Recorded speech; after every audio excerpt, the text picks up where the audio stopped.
The Sphinx, a monstrous living statue. A terrifying human-lion hybrid. These great mythical beasts inspired both awe and respect, but also fear. They bore the faces of Egyptian pharaohs who believed these creatures could grant them huge power. The buildings and the artworks that the ancient Egyptians created had a magical function. What inspired this formidable mutant? Why was it created? And what role did it play in the pharaoh's quest for immortality? Today, teams of experts use the latest science and archaeology to uncover the truth about this incredible beast. We are a little bit nervous when we are lifting it. And reveal how the Great Sphinx became as mighty as the pharaohs themselves.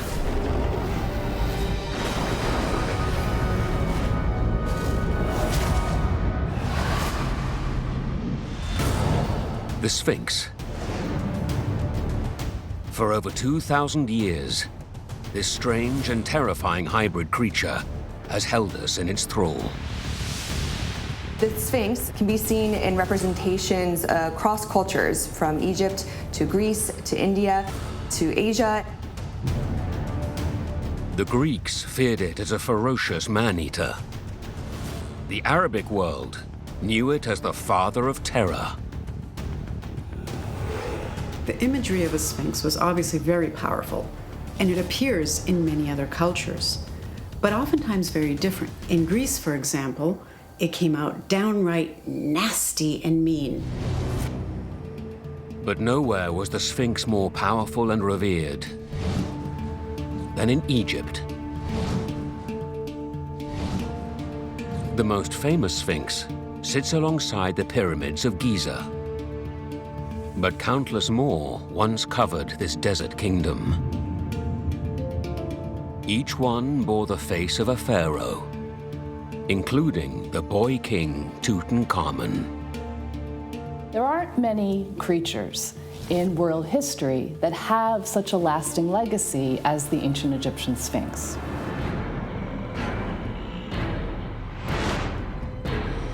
Why did this bizarre mutant have such a strong and powerful hold on so many cultures?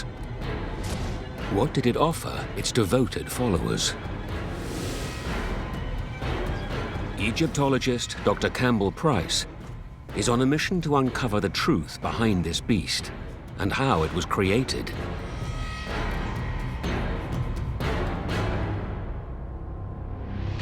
The Great Sphinx here at Giza is the oldest and largest colossal statue from ancient Egypt.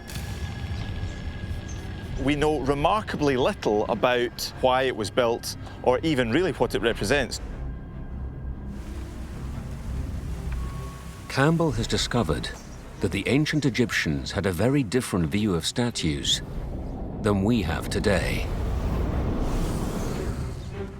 This is the ancient Egyptian word in hieroglyphs for sphinx, shesep ankh, or living image. Although we tend to think of sculptures as artworks, in ancient Egypt, statues were powerful, magical objects. They had a life of their own. In the age of the pharaohs, there was nothing mythical about this creature. This statue is not a representation of the Sphinx. This is the Sphinx.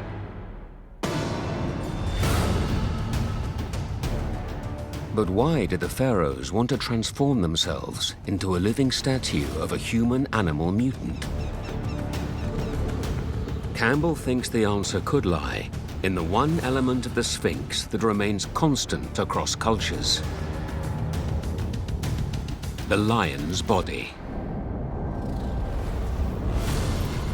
He examines a 500-year-old carving to investigate how Egypt's rulers first depicted themselves as lions. It's a scene of total carnage. In the centre, amidst prisoners bound up and prisoners being mauled, is a giant depiction of a lion. This isn't just any lion, this is a depiction of the pharaoh himself, in control, battling Egypt's enemies, and meting out vengeance to anyone who opposes him. The lion is always, in every culture, considered the king of the beasts. It's a killing machine. Throughout time and within specific cultures, you can typically find that the most dominant beast, so the largest wild animal, the most powerful, the strongest, comes to represent the royalty, the nobles, the leaders in that society. One famous pharaoh even took this fascination with lions to his grave. At Giza, experts restore tens of thousands of artifacts.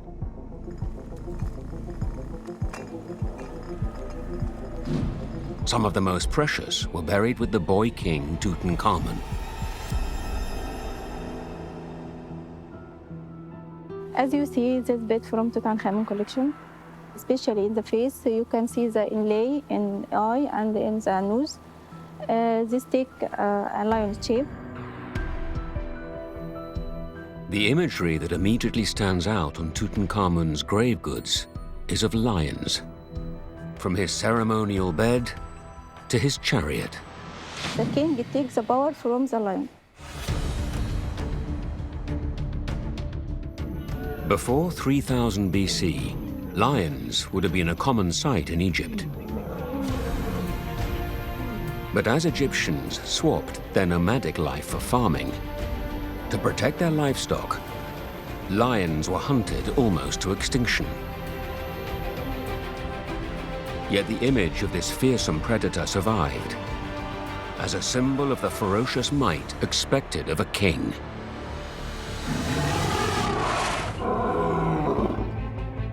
But if these beasts were so powerful, why didn't the pharaohs continue depicting themselves simply as lions? Why did a pharaoh decide to become the Sphinx? The answer could lie in how gods were represented in Egypt's greatest temple.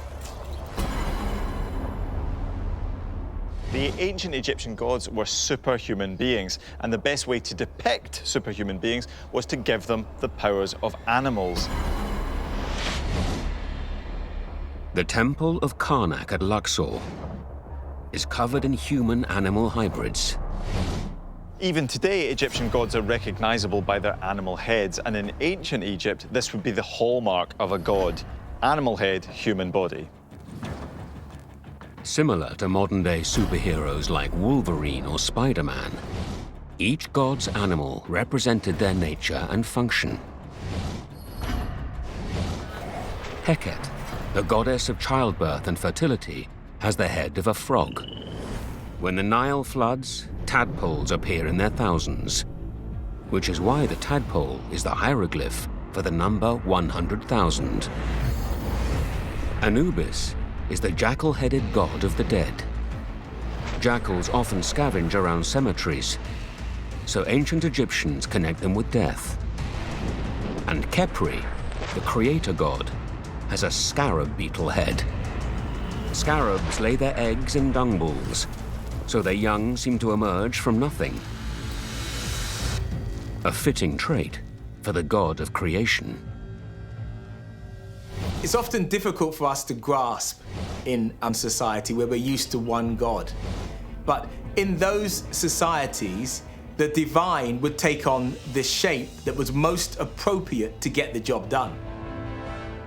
If you had the body of a lion, as a god, this gave you strength, might, and ferocity. According to myth, the sun god Ra sends his daughter Sekhmet down to Earth to punish humans who deserted him. As the goddess of war, Sekhmet doesn't take any prisoners. She goes on a killing spree that threatens to wipe out humanity. To stop the bloodshed, Ra tricks his daughter, flooding the earth with beer and pomegranate juice. Thinking it's the blood of her victims, Sekhmet drinks Ra's cocktail. She passes out for 3 days, When she awakes, her rage has gone. The message is clear. Only a god could harness the power of a lion.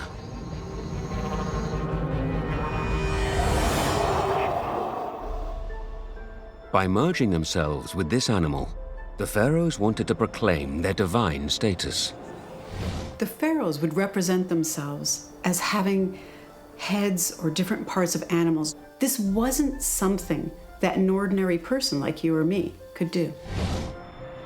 But there's a mystery.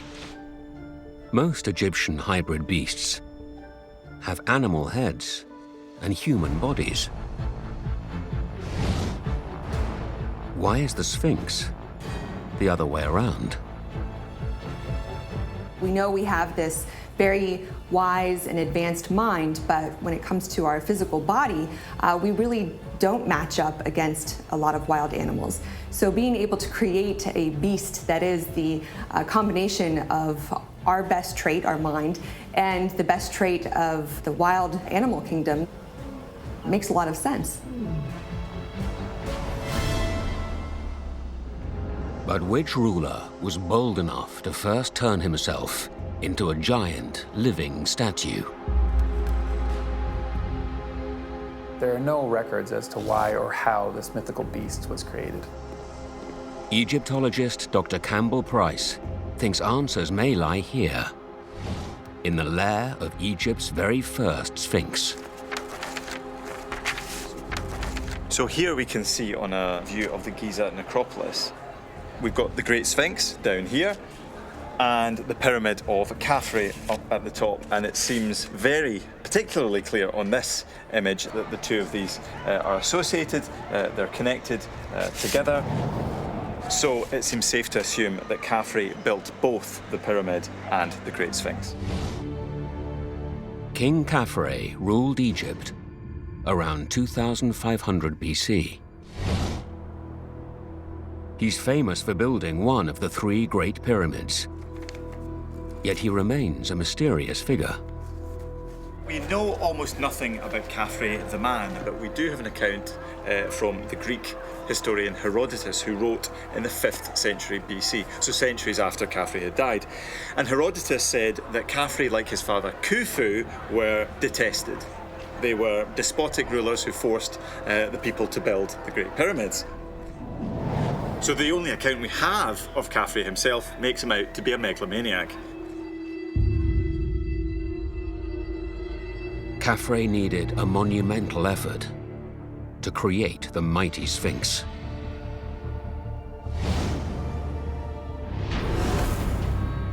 Four 4,500 years ago, in the shadow of the pyramids, workers ripped thousands of tons of rock from the ground to carve out a colossal creature the size of a jumbo jet.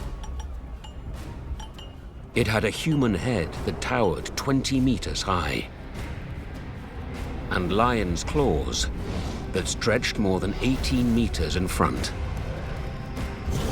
The fusion of king and beast created a truly epic mythical creature.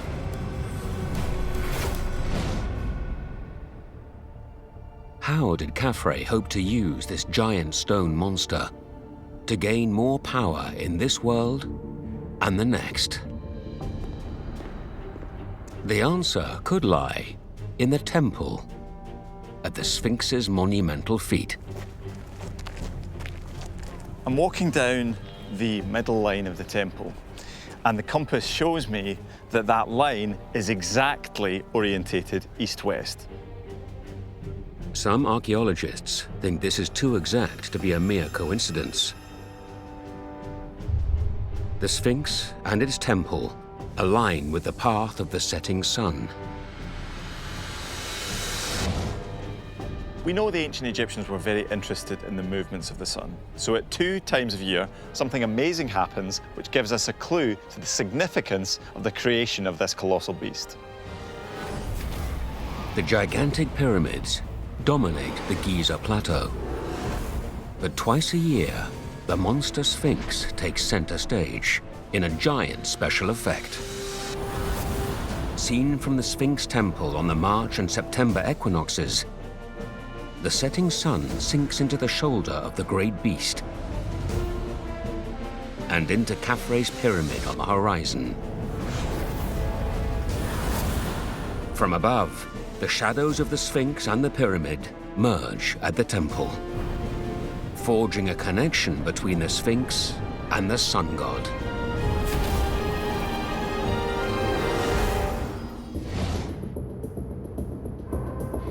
The guys who built the big pyramids, Khufu, Khafre, and Menkaure, all had a very close and special relationship with the sun god, because their family described themselves as sons of the sun god.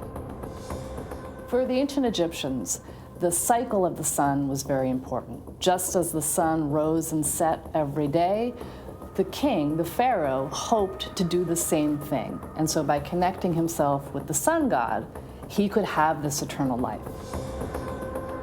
The ancient Egyptians had many deities, but to the pharaohs, the sun wasn't just another god. He was their father and offered them immortality. One theory suggests that the Sphinx and the pyramid were two halves of a plan that would allow Khafre to live on forever. The pyramids, the Sphinx, and the surrounding temples were part of a machine, an engine to launch the spirit of the pharaoh into the afterlife to join their divine father, the sun god. Ancient Egyptians believed these monuments were a gateway to the afterlife. Deep inside the pyramid, the soul of the pharaoh can safely leave his body and ascend towards the kingdom of the dead. To aid its journey, magic spells on the walls fend off evil spirits, while internal passageways guide it skywards to the sun god Ra. The shape of a pyramid mimics the rays of the sun, allowing the pharaoh's soul to merge with Ra and reach the eternal afterlife. But the Sphinx wouldn't just help Khafre to be a god in the afterlife. Like the pyramid, it was an eternal reminder of his status as a god on Earth.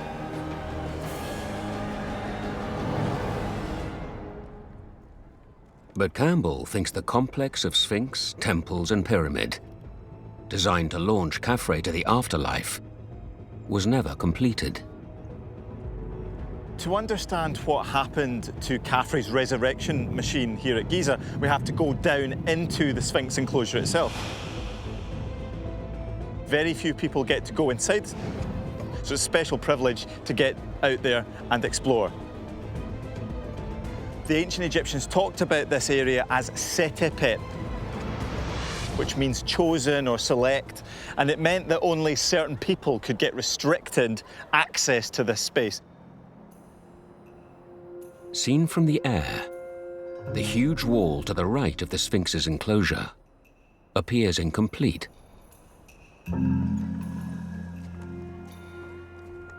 This shelf of bedrock to the north side of the Sphinx looks messy, it looks unfinished, which implies the entire Sphinx enclosure was incomplete during Khafre's reign, which begs the question, why? Campbell suspects the builders abandoned their work. But can he find tangible evidence that Khafre's laborers really did leave the job half done? This area looks likely to have had evidence of ancient working. So you can imagine a workman using a stone, a kind of pounding stone, which would be a harder material than the limestone here, and in sections release chunks at a time and eventually demolish whole sections of the stone. But I can just imagine the workers in the full heat with these stones. It must have been a pretty hellish work. Campbell finds what he's looking for: proof that this rock face was still being worked on when it was abandoned. These three channels show quite nicely the process of stone extraction in ancient Egypt. Workmen would create channels between lumps of stone, and then they'd bring hard stone, kind of hammer stones in to move bits of this rock in chunks to clear this area along the north side of the Sphinx enclosure. But the ledge was never brought down to the level of the floor to create a smooth wall. Why? Campbell suspects, after Khafre's death, his successor ordered the workers to start on his pyramid. We don't know for sure, but it's likely that when the king died, the workmen responsible for making the enclosure simply downed tools and moved on to the next major royal building project. The power of this terrifying creature faded after the pharaoh's death. Building colossal monuments was an expensive business. During Khafre's dynasty, these over-ambitious pyramid projects peaked. Khafre's son, Menkaure, built a much more modest tomb, just half the size of his father's. Eventually, resources started to dry up, and the Giza Plateau became impossible to maintain. Grave robbers looted the pyramids. The Great Sphinx lay half-buried, a curiosity for later generations to wonder at. It looked like the Sphinx's days were over, and it would be completely swallowed by the desert sand. How did this hybrid creature managed to claw its way back into the center of Egyptian power? The figure of the ancient Egyptian Sphinx inspired pharaohs for thousands of years. It wasn't just something that was a moment in time, it was part of their history forever. Searching between the colossal paws, Dr. Campbell Price investigates a carving that may provide the answer. A stela is like an ancient Egyptian billboard. It's an advert to living people and also to the gods of an important message. Really big ones, like this made of stone, belong to kings. This 4-meter-high tablet is covered in hieroglyphs, the picture-based writing system used by the ancient Egyptians. So here we're looking for a king's name, and indeed I can see several indications of a royal name on there. We see there are 3 distinct symbols in this oval shape called a cartouche. We know that can only be Thutmose IV, a very important king in the 18th dynasty who lived about 1400 BC. This was over 1,000 years after Khafre.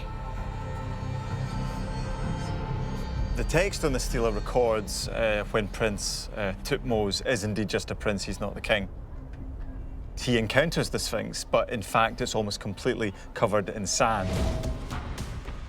The inscription describes Prince Thutmose resting in the shadow of the Sphinx. In the midday heat, Thutmose falls asleep, and the Sphinx comes to him in a dream. Speaking with the voice of the god of the rising sun, "If you free me from the sand," it says, "I'll make you king." When he wakes, the prince does as he's told and unearths the Sphinx. Soon after, Thutmose's older brother dies mysteriously, and he inherits the throne. The Sphinx has kept its word. One of the ways that the ancient Egyptians could interact with their gods was through dreams. The Egyptians believed that gods could come to them in their dreams and help them solve problems or receive cures from the gods. So this was one way for the Egyptians to have that interaction with the divine. The Sphinx now spoke with the voice of Egypt's greatest god. Thutmose's dream had made it mightier than ever. It was now the power behind the throne.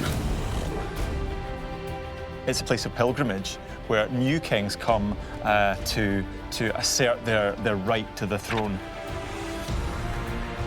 This ancient god has to be sought out to give his stamp of approval to every new king. This monstrous hybrid once again stood at the center of Egyptian life. But why did later pharaohs build not one, but whole armies of sphinxes? It doesn't get much more ancient Egyptian than this. A multitude of sphinxes. The Avenue of the Sphinxes in Luxor, stretching as far as the eye can see, a huge army of these part lion, part human beasts.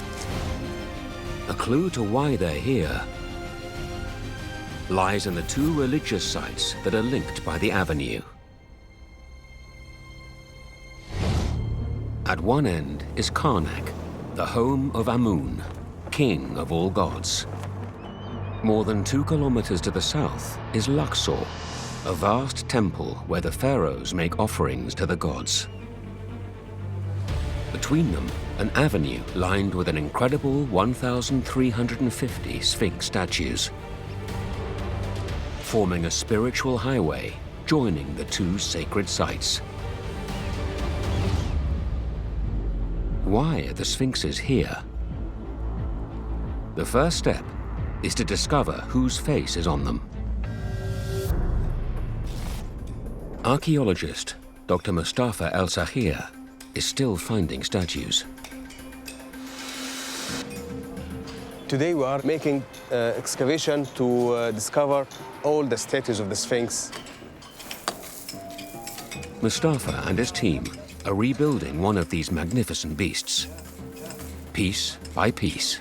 It takes time, but patience is really something important.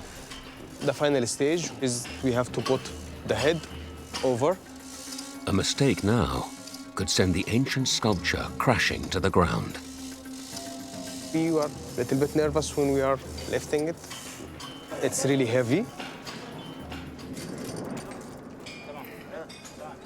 With the statue now complete, it's possible to take a close look at the face. Whose is it? It takes the shape of a human head sphinx, typical of Nectanebo I. Nectanebo I ruled Egypt in 400 BC, over 2,000 years after the first Sphinx was created. In that period, pharaoh after pharaoh built sphinxes with their face on. We know of particular kings who seem particularly fond of this form. Queen Hatshepsut's a good example. She was a female pharaoh. Then there was a king like Amenemhat III, very powerful Middle Kingdom ruler. He, instead of showing himself with a royal headcloth, has the full mane of the lion. At the avenue, new pharaohs would replace the heads of their predecessor sphinxes. The flexibility of the beast helped it survive for so long. Individual pharaohs could have their own sets of sphinxes without the form being necessarily associated with one particular king. No ruler built more sphinxes than Nectanebo. It's the greatest concentration of sphinxes in the world.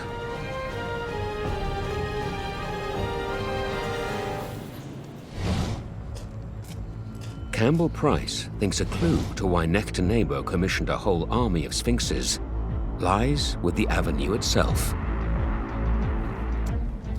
When we look at this bank of sphinxes lined up like sentinels on either side of the avenue, their purpose must have been to do with the action in the middle.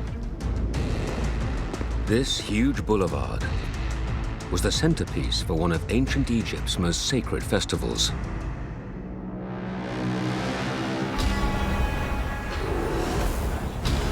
Once a year, all eyes in Egypt are on the Avenue of the Sphinxes, as priests carry a statue of the god Amun from Karnak to Luxor. Just like the Sphinxes, the statue of Amun is thought to be alive.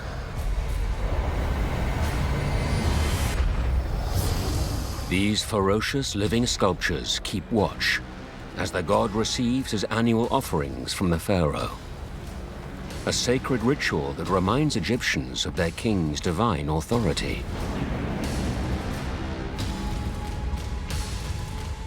Campbell thinks the army of sphinxes played an integral role in this ceremony. They ensured it could take place. Although the ancient Egyptian gods were incredibly powerful, they were also rather vulnerable, especially when they left their temple homes. They needed magical, ritual protection. So that's what this squadron of sphinxes is doing here. They're acting as guardians for the gods on their ritual journeys.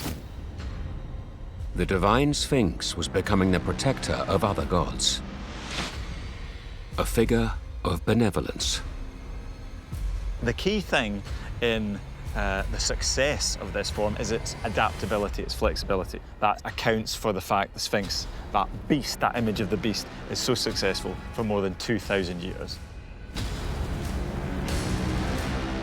But why did this mighty beast finally fall from glory? At the Avenue of the Sphinxes, archaeologist Dr. Mustafa El-Sahir uncovers a potential clue.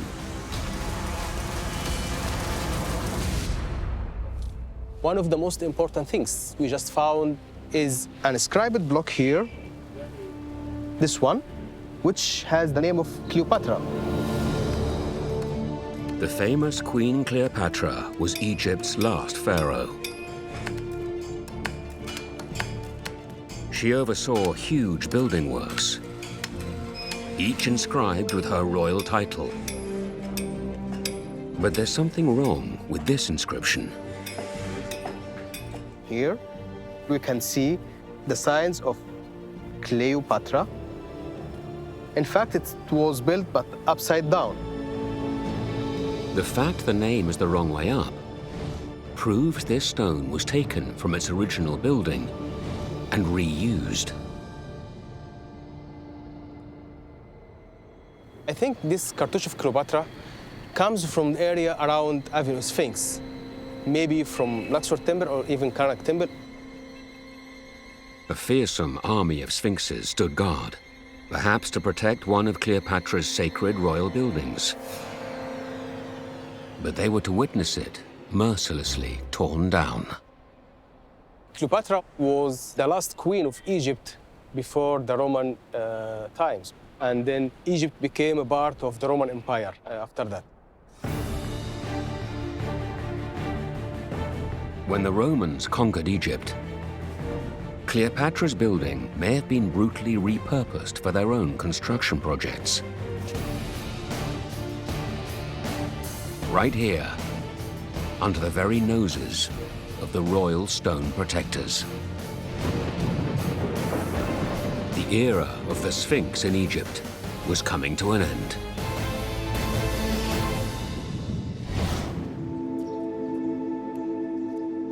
But it wasn't the Romans who drove the final nail into the Sphinx's coffin. The clues lie in the mighty Karnak temple. I've been coming to Karnak for years, and this is the first time I've seen at the back of the temple a very special and interesting monument. The damage to this statue is the result of more than just erosion. Here is a statue of Thutmose III, the builder of this festival hall. It's been changed, it's been viciously attacked, resculpted into the image of a cross. That gives us a clue as to the fate of the image of the Sphinx. Campbell finds more evidence just round the corner. Amongst paintings that are over 3,000 years old, there is a surprise intruder. Here, in this beautiful painted hall, amidst the glorious colours, there is an image of a Christian saint. Fleeing Roman persecution, some of the very first Christians lived among these abandoned halls. They quickly turned from oppressed minority to dominant majority. All of a sudden, the Sphinx was cornered. The Christians were hiding out from the Romans, but they wouldn't be hiding out for long, because when Christianity took hold in Egypt, that spelled the end of the ancient gods. As it says in the Bible, the first commandment, thou shalt have no other gods before me. The Christians banned worship of pagan icons, bringing an end to more than 2 millennia of Sphinx domination in Egypt. But the nature of the Sphinx would change again, and elsewhere it would rise once more as a symbol of evil. Why? A clue lies at Olympia in Greece. Here, archaeologist Anthi Dipler investigates another hybrid beast with the body of a lion, the griffin. This amazing creature can be seen on this Sicilian coin dated to the 4th century BC. As you can see, the griffin was composed of 2 mighty animals, the lion and the eagle. The ancient Greeks believed the griffins lived far away in Central Asia. Here they nest. Among its eggs are nuggets of gold, dug up when building its nest. In the day, the griffin shields its eggs from the blazing sun. And at night, it must protect them from treasure hunters, trying to steal the gold from under the griffin's beak. But its acute hearing detects any intruder, and it's ready to kill. In Greece, griffins and sphinxes have many similarities. Both creatures have the body of a powerful lion. Both have wings and come from distant lands via the Near East. Look at his upright ears, his open mouth, the scary face. He's permanently vigilant, permanently on the watch. So this fearsome creature is perfect for intimidating would-be robbers. The Greeks were fascinated by hybrid creatures, like the griffin and the Sphinx. They depicted them in countless artworks. Both mutant beasts could be ferocious. The person who asked for this griffin head to be attached to the cauldron he offered to the gods wanted to show a layer of supernatural protection, as if harnessing this monster to protect the treasure. It's likely that travelers brought back tales of both the Sphinx and the griffin to Greece.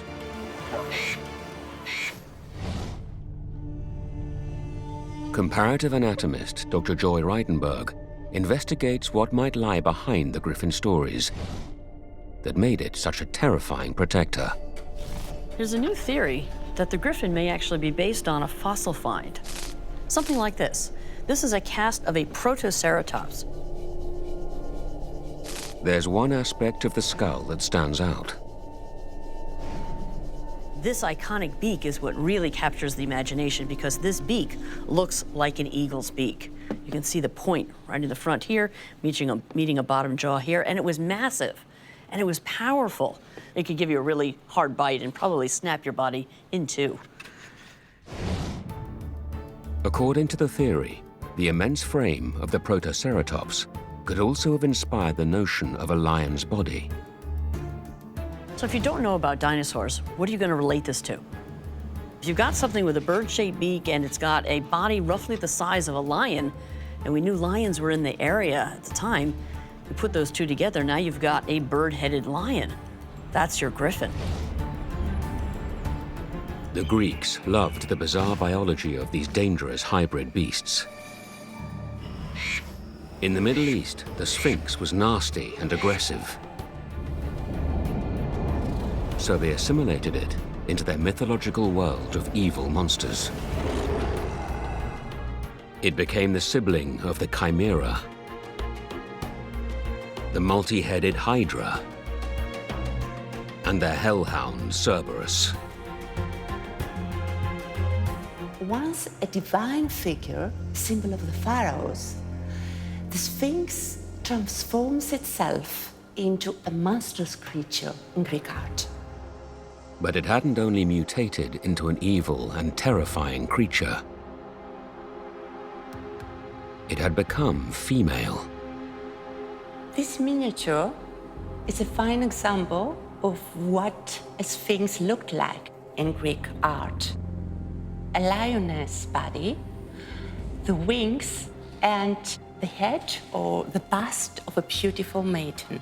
Unlike her predecessors in Egypt, she is almost consistently female in Greek art.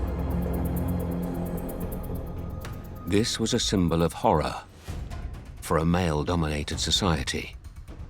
Normally, it's the men taking control of women. In this case, we have the Sphinx as a wild woman who attacks men, and especially young men. She is a man-eater.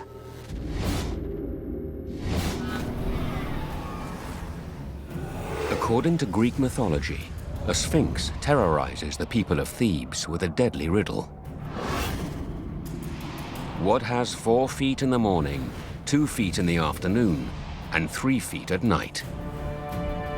Anyone who can't answer the question pays with their life.